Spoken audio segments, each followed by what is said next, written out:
It's unfair that you have to live with the person that you made kids with and also have a relationship with them. That's 3 relationships in one, like roommate, hmm partner, and co-parent. And at least 2 of those are very disgusting. Welcome to Not Right Now, the podcast about parenting through all of this. We'll be talking about / crashing out over topics like Reproductive rights and who left this granola bar wrapper in their pocket before laundry and or stuffed into the couch or just on the floor, and I'm asking who left it even though I know exactly who left it. digital footprints and actual muddy footprints all over the floor and handprints on the glass. It's not an advice show. It's a you're not alone, and you're also not crazy for screaming in the shower kind of show. I'm Claire Zulke from Evil Witches. And I'm Quinn Emmett from Important Not Important.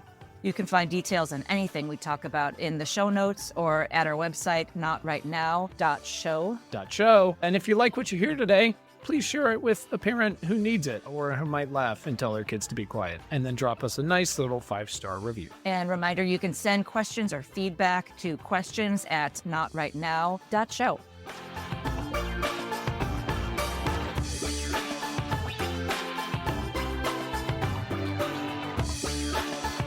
I'm at home because it's 1,000 fucking degrees outside and I still don't have air conditioning. Though the nice people at Gradient, startup hardware company, they make heat pump air conditioners and heaters for your windows, much better, are sending me a new one because some fucking squirrels ate all my wires. It turns out Oh, it was that not their sucks. fault. I'm It sorry. was not their fault, and they're still sending me a new one. So it's very thoughtful.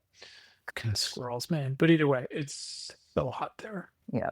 For once, it's not boiling hot. It's really nice. Although our house has the way it gets light is that it always gets hot no matter what. So I feel bad that we are still relying on air conditioning, even like on the days we shouldn't.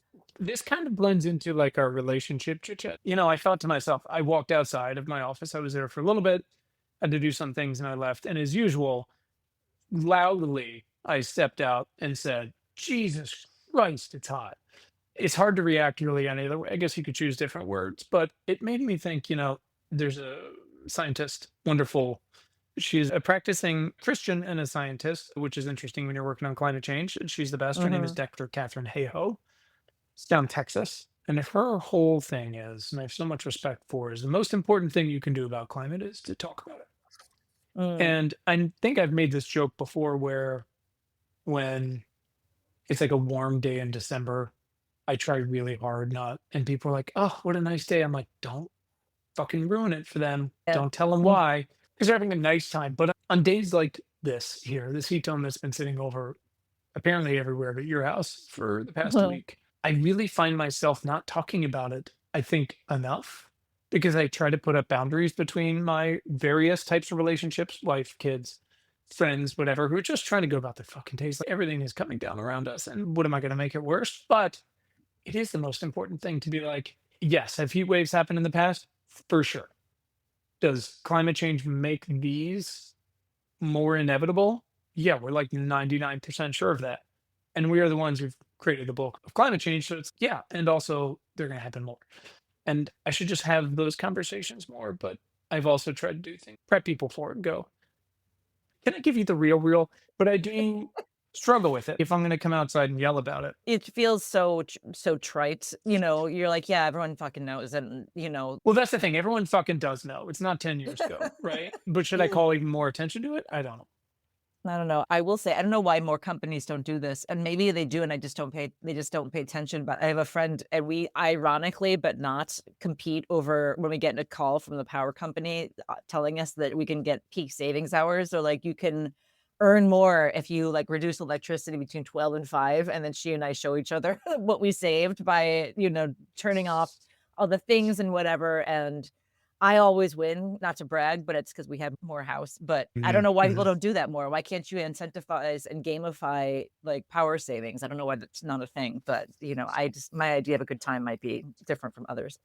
Well, that's, that's an understatement. But I feel like, once we get to real like VPPs, virtual power plants, with smart meters and bidirectional charging from cars and chargers and smarter appliances and things like that at home, and batteries, obviously, that kind of stuff will be, it already is possible. It's happening in Texas. California's got some of it, but the utilities, who, by the way, can use your fees, if you didn't know, to lobby against clean energy. They can take your money and use it for lobbying, which is completely fucking insane because they're monopolies. They often stand in the way of that kind of stuff, which is pretty awesome. I'm happy to go on about that forever. So, yeah. What's something you've given up on standards wise? Just not telling people about climate change. I don't That's know. your It's such a weird standard. thing. Like, I spend so much time in my job that I feel like when I walk away from my computer, I don't want to talk about it much or health stuff or whatever, but I should probably more. I don't know. It's a weird thing. Compartmentalization, I guess. I think I'm protecting Mm. myself. Well, how about family-wise, I guess is what I mean. Family, childcare, home, what's the word? Standards-wise. I think I've mentioned I don't know if this is giving up. I mean, I've given up in a lot of places. I just say whatever mom wants most of the time, which is great. This morning, the kids were refusing to empty the dishwasher, so I just went and sat out on the front porch and listened to the animals with the dogs instead of yelling at them. And frankly, I think that's a win for everybody involved. Did it get done? Sure. I didn't fucking check. I'll probably find out in a few hours when I go to get a dish and there's no dishes, and that's on Yeah. me. But I was like, I don't want to do it. They don't want to hear it. They can fucking do it. I'm gonna go sit outside with the dog and listen to the birds wake up. And I was very happy. Good. So That's smart. sure. That's harm reduction. Yeah, right. For everybody. I don't know. One thing we are trying to do is I've had these two, they're like starter music keyboards in a cart from some music shop online because I'm trying to cut down on the Amazon and because we're trying to do if they show an interest in something that's not horrific like apparently BitLife is, and it keeps them in a world where like time is zero sum, keeps them from wanting to do offline stuff. We should support that as much as we can. So that's me trying to give up on yelling at them about being online and instead give other options. I was just curious What because I was about talking you? with a friend. Well, I was just talking with a friend yesterday about their daughter has some high blood sugar thing. I don't know if she's pre-diabetes, but it doesn't matter. But my friend was saying that they were about to enroll their daughter in this camp that she wanted where you like basically make cakes and then eat them all. And like they're like, we can't do that. We have to roll back and kind of start like rethinking our diet and cooking in a heart healthy manner. And I just took a step back and realized like how much shit I let my kids eat, and, like, I kind of was just amazed about how I just made a decision not to let that bother me, I suppose. Is it something you actively gave up on or you never gave a shit? Well, I mean, that can go a lot further back. My mom was, like, a very traditional dinner on the table most nights of the week, and dinner had, like, a salad with a trad husband who was like, "Where's the protein?" "There's no meatless Monday."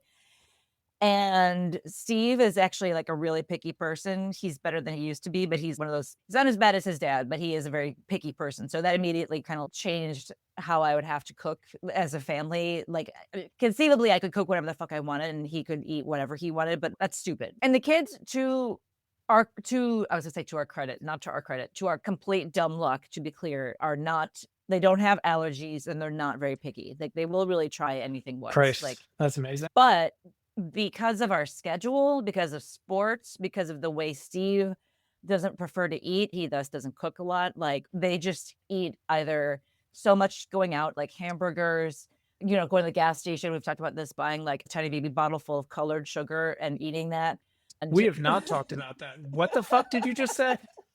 I said it, that's all there is to say. What else do you need to know? There's no other details, unfortunately. I wish there were. That's That's the something that whole story. Oh my god. Okay. Well, I mean, that can't be that bad. I mean, what do we remember Fun Dip? Remember fucking Fun Dip? Yeah, Paul had some last week. He got it at an arcade that we went to with some friends. And that's what I'm talking about. But I mean, I justify it by saying, again, they don't avoid anything and they do eat apples. Or if I put out like peppers for them, they do.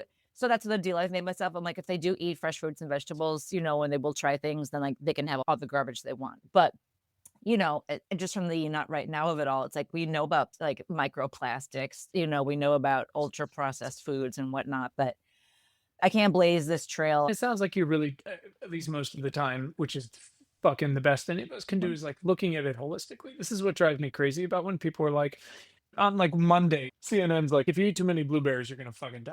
And on Tuesday, they're like, if you eat this many blueberries a day, like you'll live 10 You'll extra live years. You're like, forever. yeah, but what if you fucking smoking and eating Big Macs the rest of the time, but you're still eating 6 blueberries? We don't look at these things holistically. And the more that we can, the better. It's just, any public health person will basically tell you take any study and ask the real question, which is like, why is this the way it is? And it's because of socioeconomics, essentially, like 1000%. It's like someone's growing Right. up in a house where somebody's smoking. Doesn't matter what the fuck you eat, right? All these different things.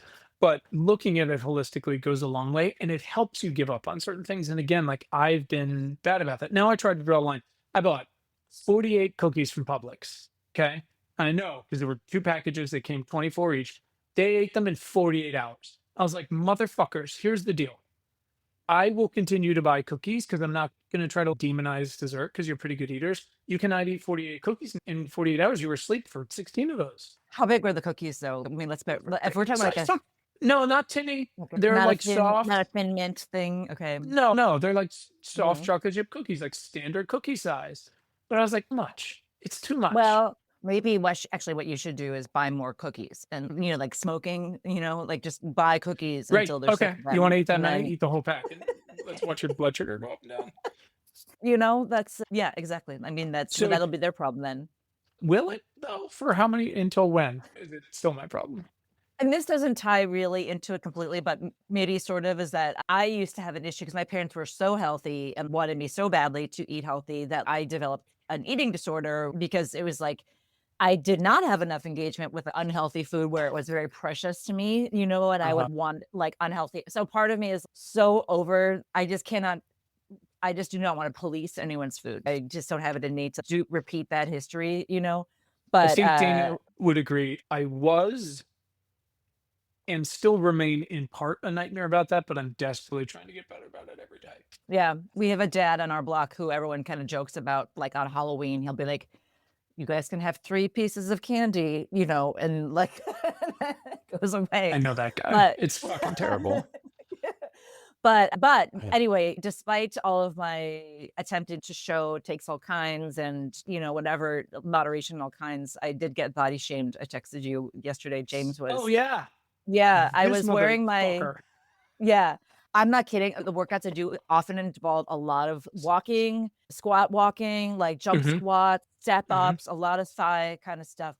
And, in my life, I've had various times where I haven't had, but I lost a bunch of weight and I've learned that like certain things don't come with weight loss, and I've learned I'd rather just walk around with cellulite and not worry about it than fucking tear myself up about it. But so Hmm. James pointed out, he said, "Why are your legs so flabby?" yesterday because I was wearing my like Word workout for shorts. word.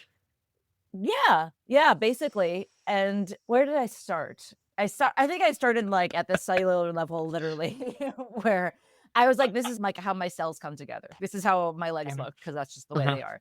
And then I got, like, mad, I was like, "And by the way, my body is awesome because I gave birth 2 times and Uh-huh. I walk around all the time," which is none of that makes sense, and you don't have to have given birth to have an awesome body, obviously.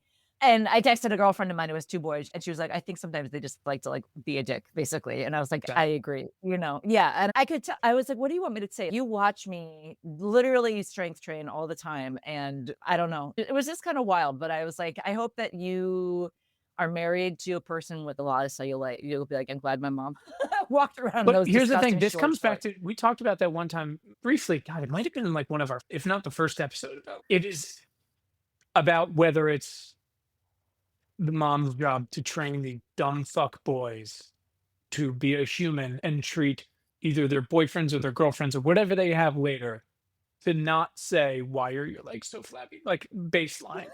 Is that your Yeah. fucking job or do you get to be mad in isolation? Yeah. Well, and part of me too is like, you should know actually about what cellulite is. There's a part of me that's like sincerely like you should understand that's just like a thing that just happens to bodies. Like literally, Yeah. like that's just how bodies are made. But I did kind of just troll him about it for the rest of the day. We played like in the backyard at the end of the day, which is like mother of the year.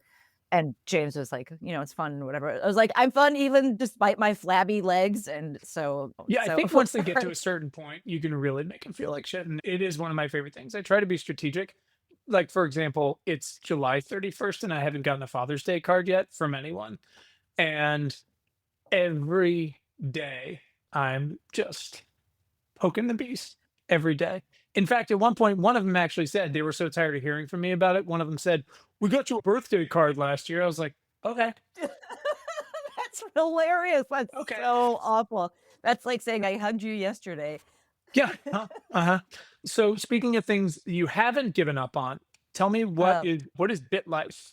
okay, so this is the game that's James is playing, and he and Paul often talk about these games that are some kind of simulator. I don't know if you've heard if your kids play these. I don't even know Girl, what I was such it'll a be nerd. I like. played Flight Simulator. Is that what you're I played like Sim City.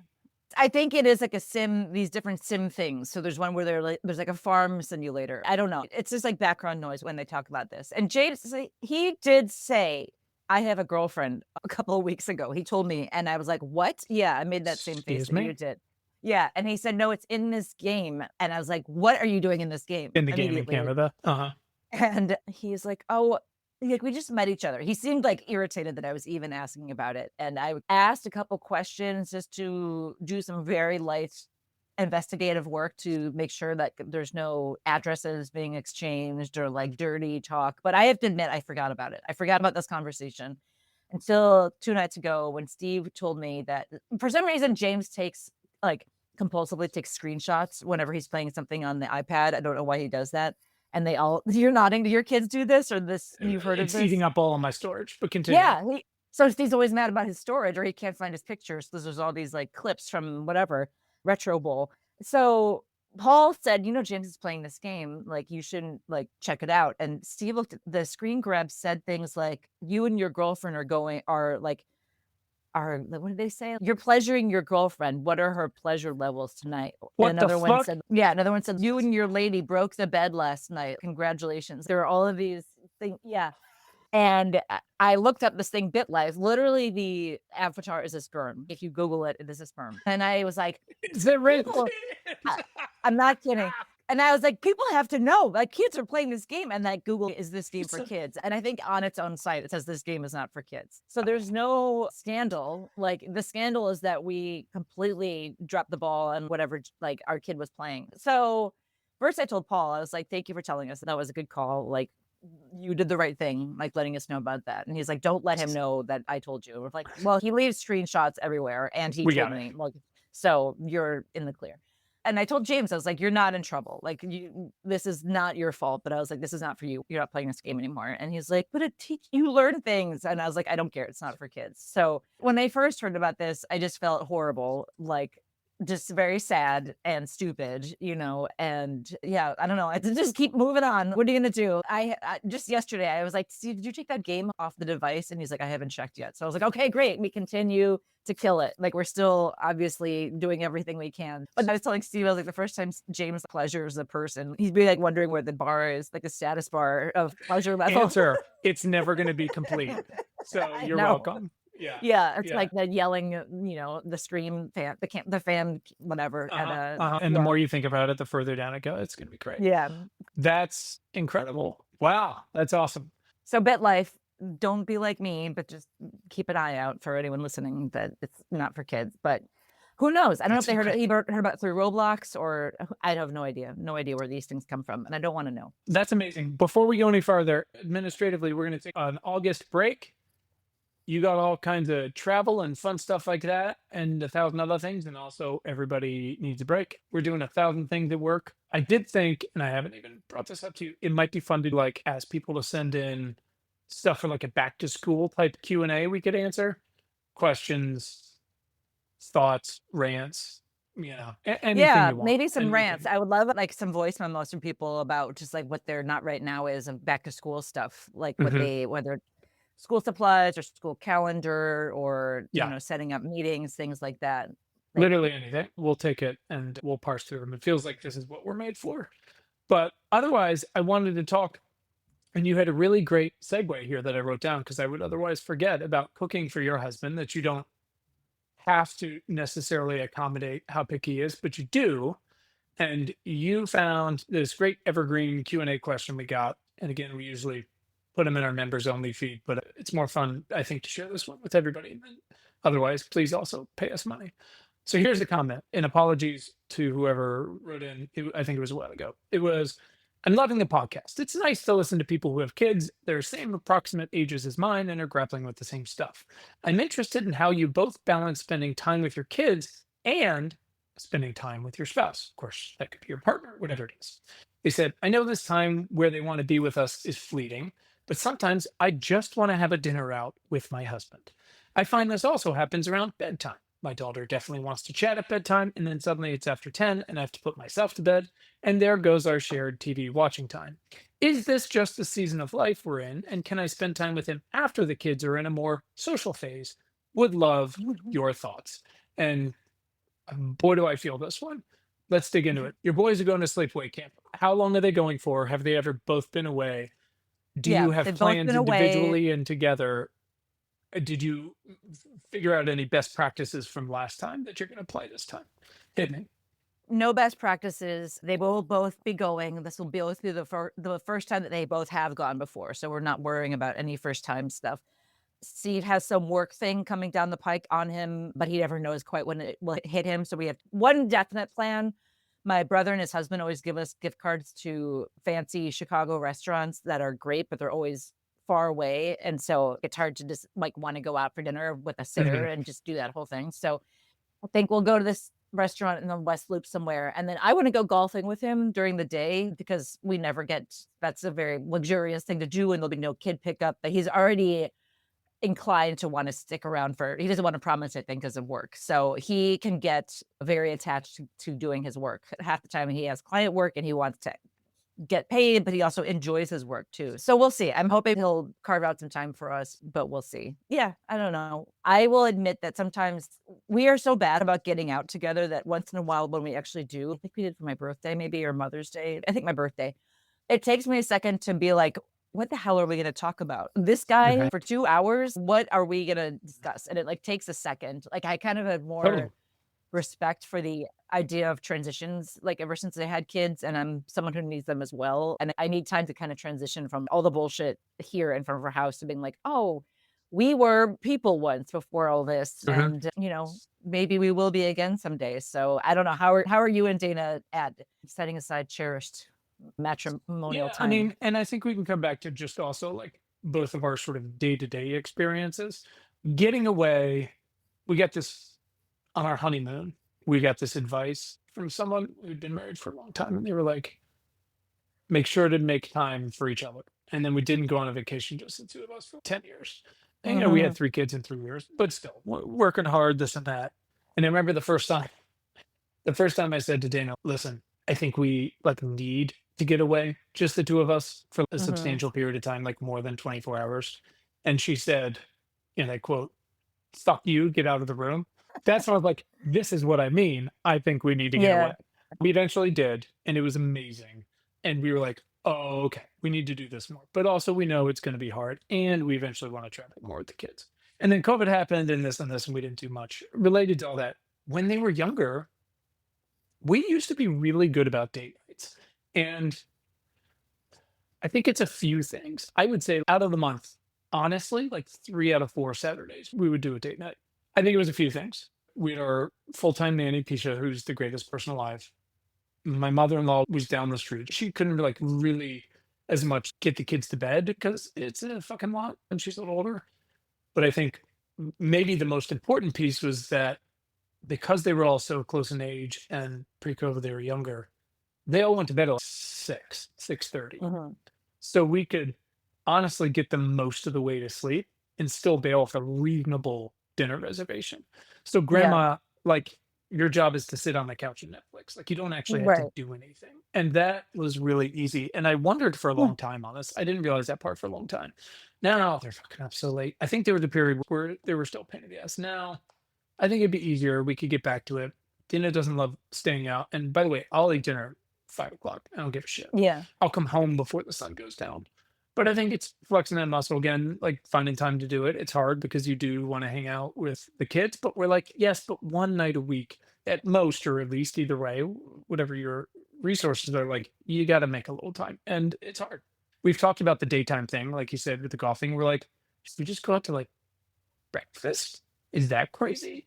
But I feel like the Mhm. kids are more likely to be annoying then about wanting to see us. I don't know. It's a hard one. Now, the last year has been a little crazy because of all the Wicked stuff. We did last spring, we went away for a few days to Paris and London, which was extravagant for us, but nice and easy to get to from the East Coast. And then, we did a little traveling for the Wicked stuff explicitly. It doesn't totally count, but it's been hard to find a window to Mm. do anything more. But I think we're going to try to grab a couple days We like to go up to Charlottesville. It's 2 hours away. There's like a little place. We Mm. literally just do the crossword and sleep. She takes baths and I read a book about dragons, And they'll which stay is with fine. the grandmas? Sure. Yeah, I don't Mhm. care. Mm. We'll try to ship them off. Or, maybe Charlotte goes and stays with my brother and his girls or whatever. But, we try to set it up for success, especially if we're going away for a longer one. But even with the Wicked stuff coming up again, I don't know when we're going to do that. But I would like to Yeah. get back to it. It's hard. It's Yeah. hard. I mean, to the person who wrote in, I absolutely we do not hang out after the kids go to bed, like, not even really Yeah, watching let's talk TV about the day time. to day stuff there. Yeah. So when do your kids go to bed? Oh god, now it's even, like, more amorphous than it used to be. James is usually in bed around 9, and then Paul will be sort of awake, but usually kinda like, put away around by 10. Well, I was gonna say, when are you done with them? That is the question. On like an average night where you don't have 40 activities and shit, which I know is the average night. Most of the time, Steve has been doing James' bedtime lately, which I appreciate, so I'm usually done around 8:30 or 9. But Steve's not done. No, because he does bedtime, he enjoys it more than I do because he's a better person than I am. And so, yeah, and by the time he comes down, I'm like, I just wanna be done talking to people. I'm waving Hmm. my hands in front of my face to indicate cone of silence, like, the veil has Yeah. come down, and I don't wanna talk.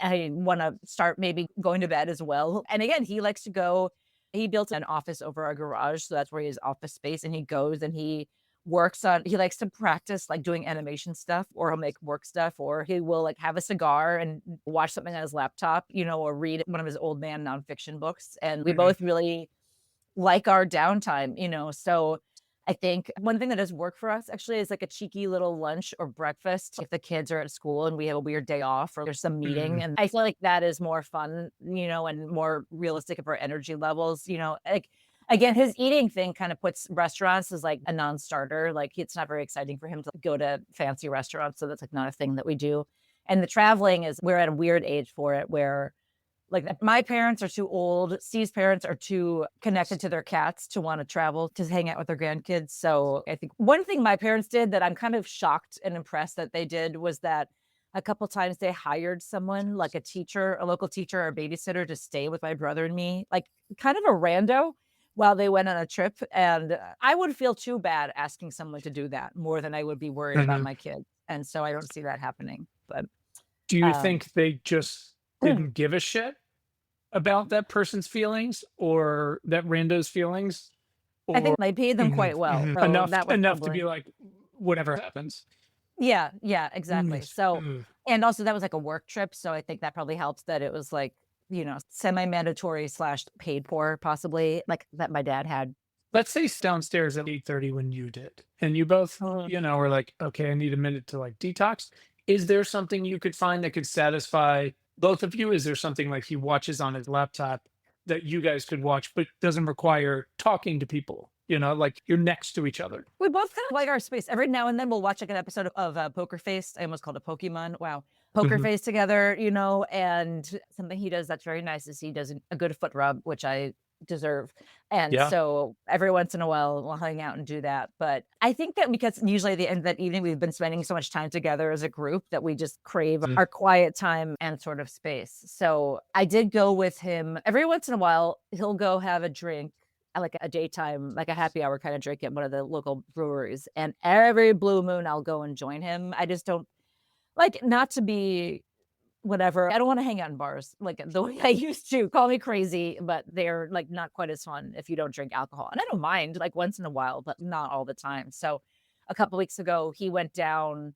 I was just like in a funny mood. So I went down and joined him at the local bar. We both had our drinks and we're kind of talking about these little kids running around. And he was so excited that I had joined, like that I almost was like, okay, all right, fine. Like enough. All right, I noticed. mhm. I get it. Did you have a good time? Sure. He kept talking to me and touching me, but I mean, otherwise it was nice. That's exactly how Dana feels. She's like, I mean, it's fine. I wish he would sit farther away, but other than that, sure, whatever, Yeah. whatever. It's funny because like whatever line of communication I'm in, I should be in that should be making me feel like bad about like how much dating time we are. Like, I don't feel very bad about it right now, I guess. If you spend enough time around people whose spouses are awful, like you're like, you know what? Wanting to be around you sometimes is fine. And it's not a sin to not want to be around you constantly. Sure. And by the way, if that's a mutual understanding, I'm not going to say everybody wins, but everybody survives. you know? Yeah. And it's hard to get to that point. It's hard for even one person to have that self-awareness, much less like the understanding or not take it and be gnarly about it, or when that just comes up. Because not, Dana and I, so day to day, like again, our kids are up later and activities and all this shit. But I try to be the closer when I can, but they'll often understandably ask for her. They're like, "This has been great. When is mom coming in?" And I'll either a lot of times they'll say, "She already fucking came in. We're not doing this twice. We have to go to bed too." Or I'll be like, "I don't know. She's in the bath. Like, best wishes." Mhm. And or the third one is she'll go in and she'll get into bed and then all bets are off because she's sleeping there until God knows when. And then somebody else is mad because there are three of them that she didn't come in there. It's a whole fucking thing. Meanwhile, I'm like, I'm just waiting to watch All Creatures Great and Small. Like, I got them through teeth brushing and all the bullshit. Mhm. That is a lot of our, it's Top Chef, it's All Creatures, it's Great British Baking Show. Very rarely are we allowed to watch my things, which is something I, speaking of giving up on, gave up so long ago. And it's fine because those other things are like Prozac. What are your things? Oh, it's spaceships flying up and shit like that. Okay. Yeah, she's like, I don't need it. I don't need it. Right, She's like, I can right. appreciate it from afar, but not at the end of the night. Like, Yeah. no Oh, thanks. right now, my favorite thing, and Steve is welcome to sit on the couch with me while I do this, but like doing a crossword puzzle in front of a baseball game, it's just like the perfect amount Yeah, of if I like, have work shit to do, baseball is my white noise. I went from mm, being, diehard fans to just I'm a diehard fan of the sport, and it just brings me peace, and I can do anything in the background. She's like, I need to be engaged with something to yeah. time because her brain never stops. So I get that. So we'll do that, but we don't do much. We'll look up and be like, oh, 9:15, this is terrible. Mhm. Sometime later, we'll do thing of we'll watch the first few minutes of the next episode. Let's see what happens. So we watch the whole thing. Mm. And the next day we feel like shit. But we do try to find the time so much these days, at least with her work and the three kids at the age they are, and my shit can very much feel like ships passing in the night, which I think is fine and expected, some of the time, once in a while, this and that.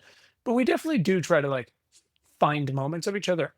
I try to find them more. I think she, for a variety of reasons, you know, would always, but most of the time opt for a bath and her iPad. We women, at this age, we need to respect art. Sometimes we need to like tortoiseshell, and just Oh yeah, what would we call the last episode? Take to the yeah. waters. Sometimes we need to not be touched. My God. There was one time where Steve really wanted to go in for a long hug. I love him, but I was having this weird cellular reaction where I was like, I didn't say it because I was so mean, but I really want to be, like, I really don't want to be touched right now. It was a really strange, Oh, that's visceral adorable. reaction. You don't say it. Dana will just be like, she'll say things like, "It makes my skin crawl." I'm like, "Okay, cool."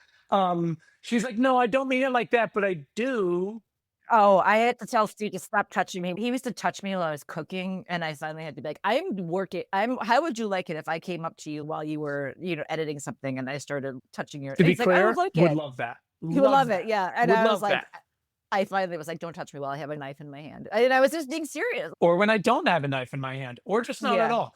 Yeah, so I definitely look for more. I mean, and again, we've been together, is it 15 years now, something like that. It has been a hell of a 15 years on a lot of fronts. But, again, we're trying to both have the self-awareness of what we need and what we don't and expectations, and it gets fucked up. But there's definitely, there's times where I'll sit in, like, I like to run her bath for her. It makes me feel like I'm contributing. And then I usually disappear, and the dog comes in, and I'm made to leave. Sometimes I'll sit there and chat, and I can tell at a point she's like, "It You would be know, great if you left." when her answers get shorter. Yeah, yeah. When she goes, whatever the text equivalent of "ha ha" is. But I want to go back to what this feedback said so Mm, specifically because this is, you know, typical me. My shooting, as my therapist said, shooting all over myself. This person said, I find this happens around bedtime. My daughter definitely wants to chat at bedtime, and then it's late.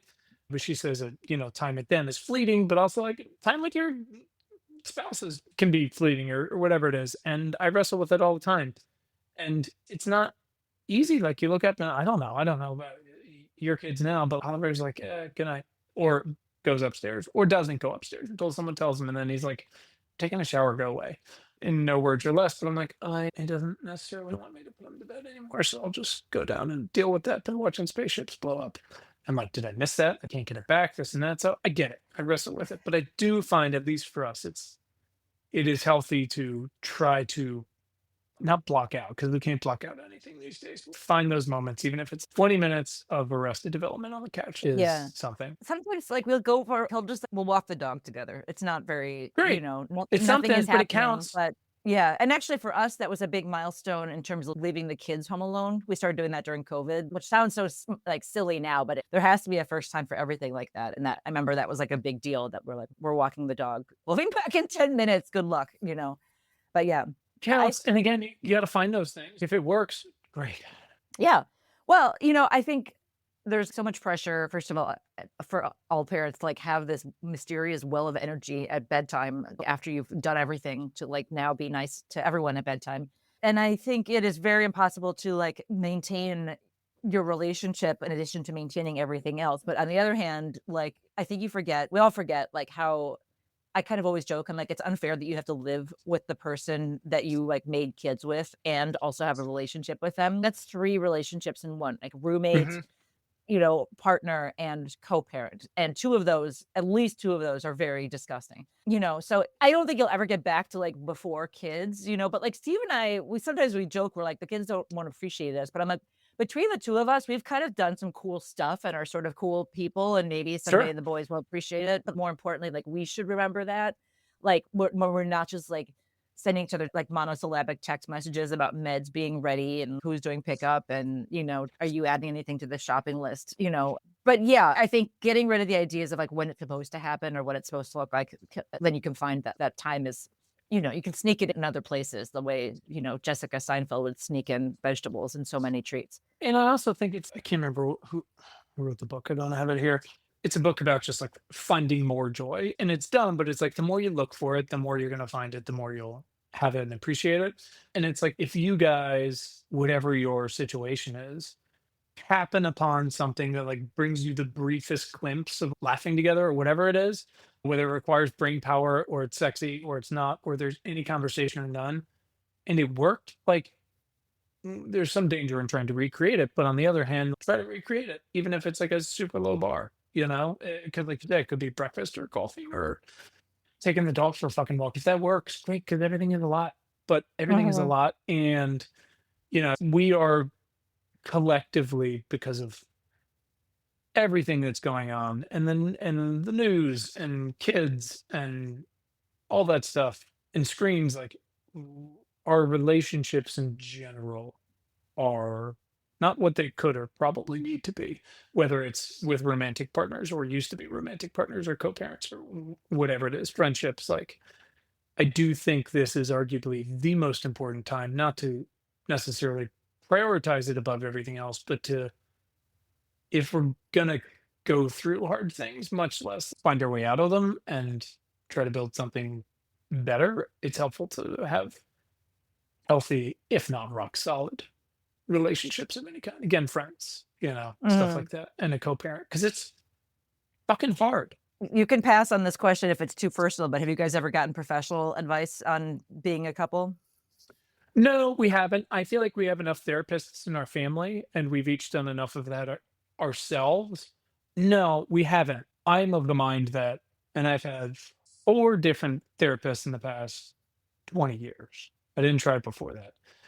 And not the most recent one, but the one before that, I had to leave because California couldn't work remotely in Virginia because of the laws. That guy was great.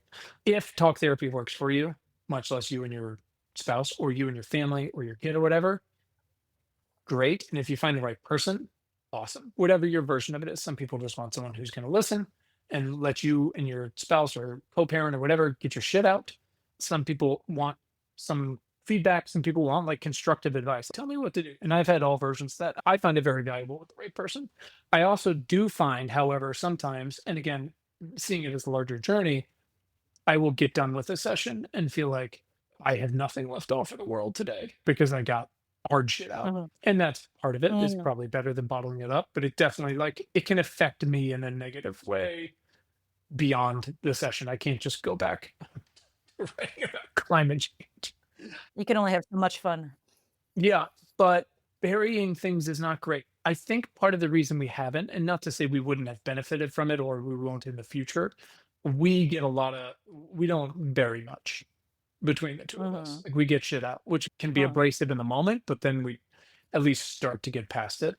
versus shoving it down. This is not the best. You know what I mean? And again, not to say there hasn't been, but and not that we haven't done research or talked to individual people about it, but yeah, not yet, I guess is the version Mhm. I would say. What Mm, about you that's a guys? good answer. No, not yet. There was a time, maybe during COVID, I don't remember, where I was kind of serious about wanting to. And I think I learned something interesting that I think a lot of men here interested in marriage counselor as being a huge red flag for divorce. That's like Hmm. the, exit Sure. ramp for divorce. And I don't think women see it like that. If I recall correctly, I ended up with Steve seeing his own therapist, which was like fine, probably even better, honestly. So no, have not been there, but like I said, just not yet. It's interesting that point. Yeah, not yet. I'm open to Mhm. fucking whatever helps. It's like when I see some of these, there's like a 38-year-old soccer player playing for Liverpool, and they're like, he's 1,000. Look at him go. I'm like, I'll take whatever he's taking. I don't care. So you made a point there where you're like, he saw his own person, which might have even been better.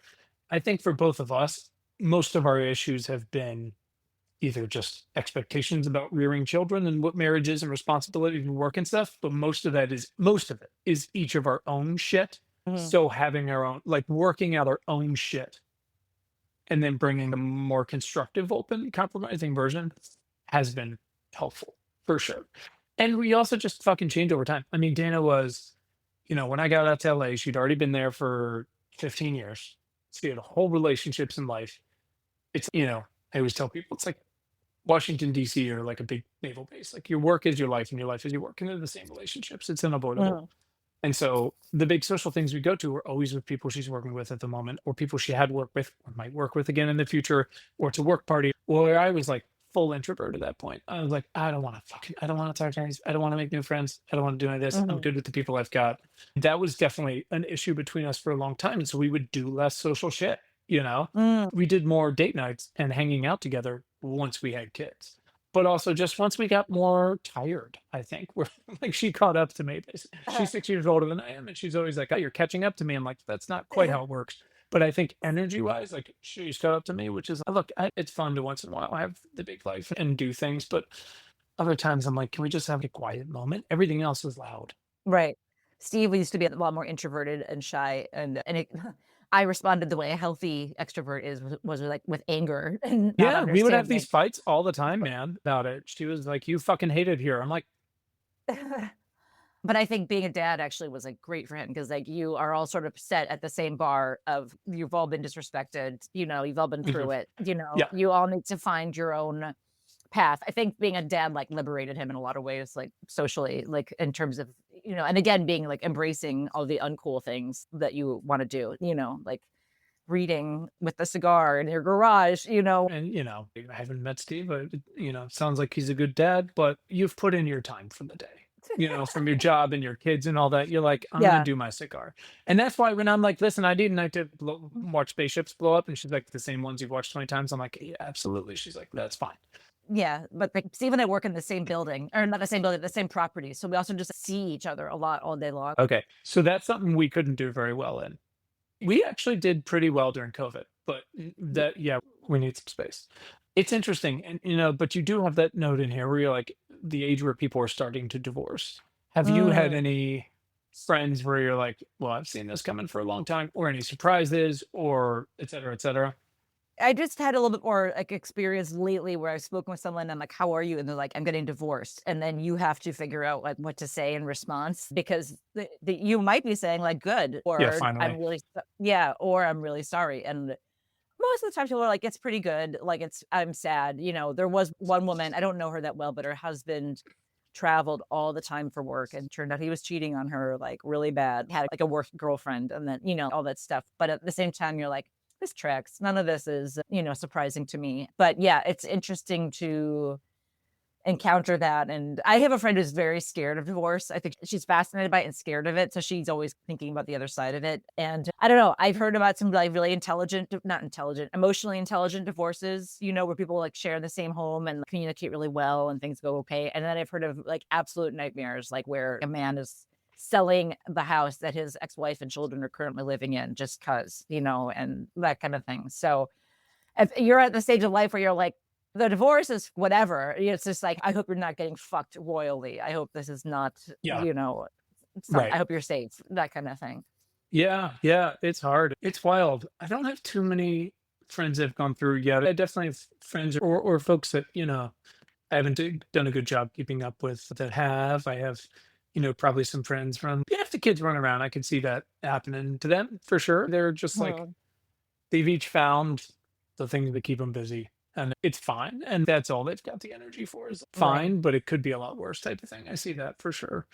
Yeah, it's interesting. It definitely can reframe things for you. We try to, when we think about that stuff, like out loud, remind ourselves and each other that we're pretty lucky that it's hard. But again, I think it's almost like how your ambition in general goes down. I guess you're just like, For what? Like, why would Yeah. I? When would I have time to do anything that would like? What are you? I know, that's when I think about that, I'm like, I'm glad I don't hate Steve enough to, like, have to go get divorced because that would just be, like, a lot of time and effort that, Oh my god, the paperwork, like the whole thing is fuck that. Yeah, take your baths, enjoy it. yeah, No, it is wild though. But you have another note here about date nights when one of you drinks and the other doesn't. I think that's mm, also not necessarily divorce, but part of counseling and just America, where everything we love is funded by the NFL and the Defense Department is like alcohol's so prevalent, and it is such a it is the grease for our social network, of which like mhm, I am thankful for some like important moments in my life, like alcohol, maybe actually able to talk to someone. But it's probably also done some really shitty things, and I'm aware of, it just sucks and it can make people fight and or be tired or make really terrible decisions, whether around driving or family or whatever it might be. And I know for me at least, now I haven't had a drink in 4 years, something like that. And I'm like, I know I feel better. And I'm mhm, sure there's 3 fights I've avoided mhm. because I just don't like I gave up. It's like why? It doesn't make anything Yeah. better for us at least. Steve did say that he did articulate a couple of like maybe a year or so ago. And I asked him, it wasn't he didn't volunteer this. So he's not a bad guy for saying this, but I said, like, how do you feel about is it weird that I don't drink anymore? Do you miss me drinking with you? And he said, I do kind of miss my drinking buddy. And and part of that I think is like relating to pre-kids, like back in the day when we had times Mhm. like go get day drunk and then watch movies the rest of the day or whatever. But I don't mind, again, I don't mind going to a bar sometimes or having a non-alcoholic drink, but there are just certain like hangout, like fuck around scenarios where if you're not drinking, it doesn't feel the same. Like he wants to go, like Sure. sitting in the backyard, like I'm just much more cognizant of like the bugs, and I want to go inside than, Mhm. or a dinner, one more cocktail or just hanging out at the bar. And I do kind of miss drinking with your spouse and like having a laugh, but at the same Sure. time, I would be remiss in remembering the fights, like the wine anger in particular, Mhm. and the depression. So I've said this before. In that case, I chose myself over the relationship. Not like it came down to it, it wasn't a choice, but I kind of was like, yeah, I guess a relationship is like a little bit less, buddy since I stopped drinking. But I'm not going to figure out how to drink moderately just so we can hang out, at the bar. Like, Yeah, I mean, we both definitely coming back to date nights. Like, there was definitely a period where we both really, and I would pick the restaurants in LA or wherever based on not only was the food really good and was it open at 5, but did they make great cocktails? We were never big mhm, like beer people. Wine puts us both to sleep. It was definitely like cocktails, and were they really good? And we mhm. both really look forward to that. And I think that's probably part of it too. Neither of us drink. And now, of course, there's been a period and they'll make cocktails without the alcohol part or whatever it is. You don't look forward to them in the same way because it's not just No. what is the old school quote, like when it hits your lips. It's just like the sweet relief it can provide for a little bit. But then, of Yeah. course, I would bet we yelled at each other 20% of the time on the drive home because of fucking nothing, Yeah. besides we were just exhausted. I think that drinking post kids was especially like together. We're like clink. It's we're logging off together. We are agreeing now that Yeah. is the time to whatever it is, And so that little symbolic, like together, yeah, that's not a present thing. But again, you choose your choice. I would rather be married to the me that doesn't wake up at 4 in the morning screaming at myself, or Oh getting yeah. really mad at kids for whatever, but yeah, those were good days. I remember we had a trip between kids where we went to Anguilla and we were, like, drinking rum punch in the ocean, just all this I Sure, I know, it's totally get great. it. No, I I totally know, get good it. I times. mean, we did all the versions then, man, where you're just like, we're going sweating and it's gonna go off and it's gonna be great. Yeah. And then you're Yeah, just or we'll suffering and you're wake mad up and we'll wake up late and we'll order in lunch. This is oh pre-kids, and we'll, yeah. like yeah, maybe have sex during the day, and then, like, go Oh, out I for mean, the dinner, world's your whatever. oyster. I think so that we have enough distance from that by choice and by circumstances now that I really do. And, we're just getting old where I look back and I'm like, that was like an actual different life. That was a different person. We were in a different relationship, different circumstances, like different city and time. I'm like, we're good. And now we're the same way. I have all these, I'm the second of 32 cousins, and I love most of them very dearly. And there's this swath in the middle now, mostly young women who are all getting married. And we go to the weddings when they're close and there's not six swimmates and stuff like that. And it's great because we'll both really enjoy it, see some folks, and then we're both really good about, and now let's get the fuck out of here when no one will Oh, notice. yeah. Where before, she's like, well, I'm having a great time. And I'm like, well, that's great for you, but I'm having a terrible time. And then we just fight. And we're like, no, again, You're it's a you're version of the giving quiet. up, I guess, but Yeah. I don't know. Yeah. Expectations, right? Yeah. Yeah, that's another thing. Steve and I used to camp together. Used to camp. I think we went twice before we had kids, but that's another thing where I'm like, well, if I'm not drinking, like, I don't wanna be sitting out, like, especially while the kids are up, we're all gonna be up at the same time. You could do that, and I'll stay home and watch the dog, but that's fine. Mhm. It's okay. So anyway, like, so sum up for the person who wrote in, I think it's normal to not hang out with your spouse at night after you've had kids or to even want to. And I think the idea of a formal date doesn't need to happen, with going to the downtown restaurant with the reservation and the sitter and all that kind of stuff. But it is good to, like, I think, flex the muscle of getting back sometimes into the character of the person that you maybe were before you had kids. Yeah, well, that was the thing. Dana used to disappear for an hour and like actually get dressed up, and she's because I want to not feel like a fucking mom of 3 5-year-olds for a minute, And I'm Mm, like, totally mm, get that. That's part of it for where I'd roll out and whatever I have. I was just such a monster. But I don't know. I think like anything, especially with parenting and relationships and everything, again, reading over this and everything we talked about, it's like it doesn't need to be black or white. You can either mm, be if your kids are the age where they got all activities at night, whatever, you can just, you know, I would instinctively and probably poorly say something like, listen, kids, I'd look at the calendar that might be similar week to week, and I'd say, Monday nights, you're putting yourself to bed. Mom and I are hanging out. That's the fucking deal. mm, Try to set expectations a little bit because there's also nights where you're like, of course, intellectually and with love in my heart, I would love to talk to my kids right now, but also like I'm this close to throwing them out the window.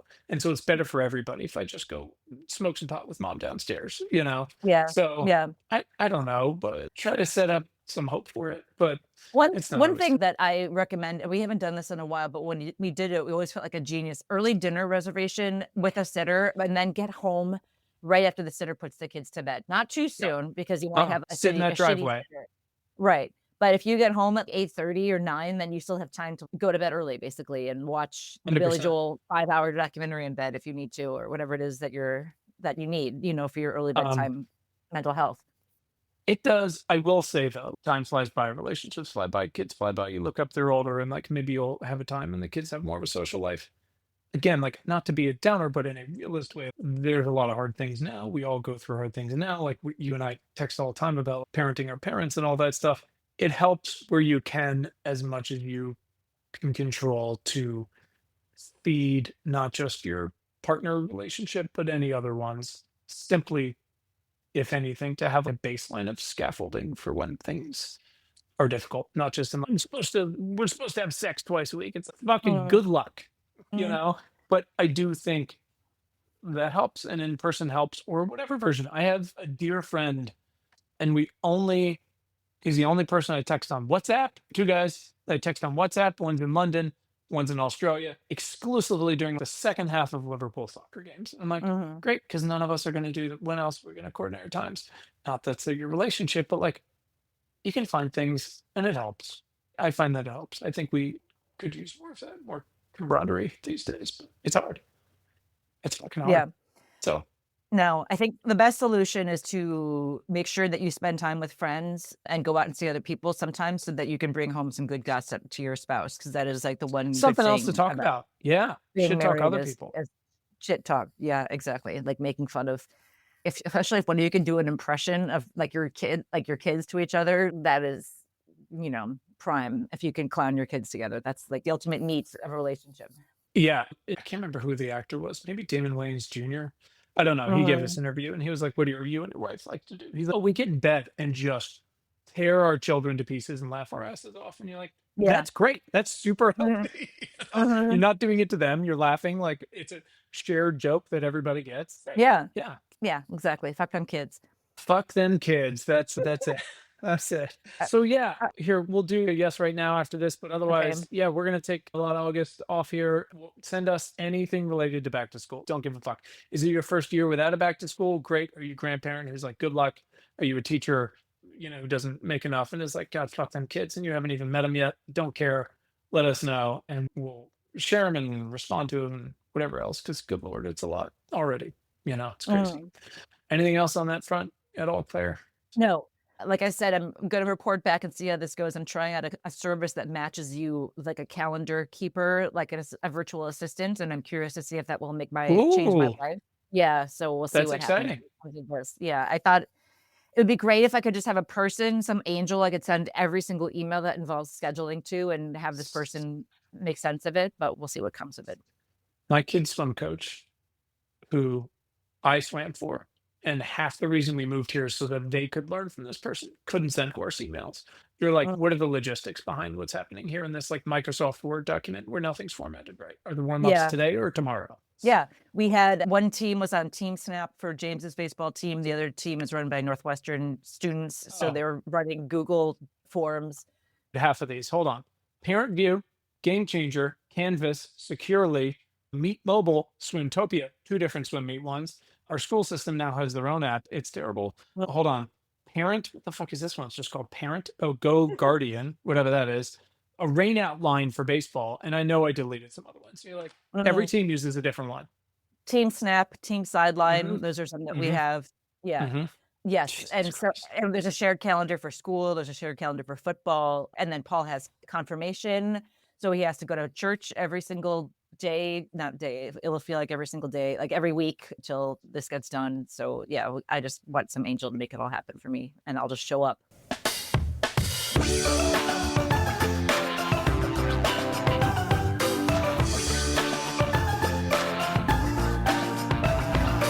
That's it for this week. You're gonna make it. You're doing great, or you're just doing it, or just you, period. Just stop right there. But for more, you can hit subscribe right in your podcast player of choice. Please share our show with another parent in your life or anyone who might get a kick out of listening to what the hell we're going through. And if you have literally 3 seconds, just push your thumb against the 5-star review button wherever you might be listening. But no pressure, honestly. We know you're busy. Head to notrightnow.show for more, or send us feedback, questions, horror stories, doxing, whatever it is, at questions@notrightnow.show.